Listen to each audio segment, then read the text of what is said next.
شاہجہاں اور تاج محل۔ شاہجہاں جہانگیر کا بیٹا اور اکبر کا پوتا تھا۔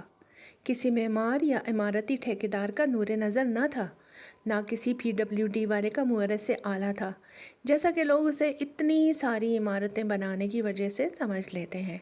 تاج محل اس کی بنائی ہوئی عمارتوں میں سب سے زیادہ مشہور ہے۔ اس کی تعمیر میں 12 سال لگے اور کروڑوں روپے صرف ہوئے۔ حضرت قائد اعظم کے مزار کی تعمیر میں بھی اتنے ہی پیسے اور اتنے ہی برس لگے۔ اگر کوئی فرق ان دونوں مقبروں کی خوبصورتی اور تعمیر میں ہے تو اس کی وجہ ظاہر ہے۔ شاہجہاں کے زمانے تک فن تعمیر اور نقشہ سازی میں اتنی ترقیاں نہ ہوئی تھیں۔ پتھر وغیرہ ڈھونے، گھسنے، چمکانے وغیرہ کے طریقے بھی پرانے اور دیر طلب تھے۔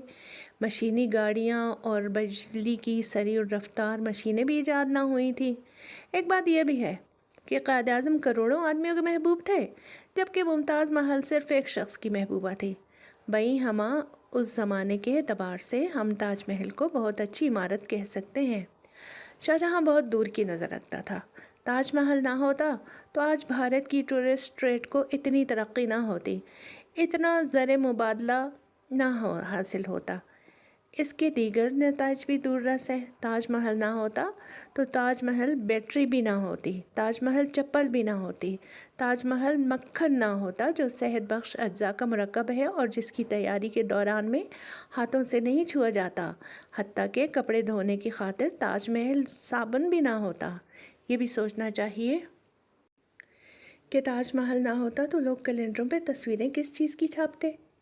شاہجہاں نے کئی مسجدیں بھی بنائیں، موتی مسجد اور دلی کی جامع مسجد وغیرہ۔ لال قلعہ بھی بنایا۔ بہادر شاہ ظفر اسی میں بیع مشاعرہ وغیرہ کرایا کرتے تھے۔ تخت طاؤس بھی شاہجہاں ہی نے بنایا تھا۔ اس میں اپنی طرف سے بہت ہیرے جواہر وغیرہ جڑے تھے، لیکن اس کے جانشینوں کو پسند نہیں آیا۔ محمد شاہ نے اسے اٹھا کر نادر شاہ گڈریہ کو دے دیا۔ وہ ایران لے گیا اور اس کا کھوپرا کھا لیا۔ شاہجہاں کا زمانہ امن کا زمانہ تھا، پھر بھی اس نے چند فتوحات کر ہی ڈالیں۔ تاریخوں والے لکھتے ہیں کہ اس زمانے میں چوری چکاری بھی نہ ہوتی تھی، رشوت خوری بھی نہ تھی۔ خدا جانے اس زمانے کے اہلکار کیا کھاتے ہوں گے۔ جہانگیر کا مقبرہ بھی شاہجہاں نے بنایا تھا۔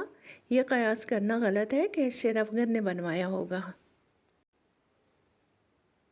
ایک غلط فہمی کا ازالہ۔ مورخین کی عادت ہے کہ غلط باتیں لکھتے رہتے ہیں۔ ایک بات یہ لکھتی کہ جہانگیر نے شیر افگن کو، جو نور جہاں کا پہلا شوہر تھا، مروا دیا تھا تاکہ اس سے شادی کر سکے۔ یہ غلط ہے۔ جہانگیر نے تو اسے بہت مرنے سے روکا، لیکن وہ مر ہی گیا۔ اکبر کے باب میں بھی ہم مورخین کی ایک غلط بیانی کی تردید کرنا بھول گئے تھے۔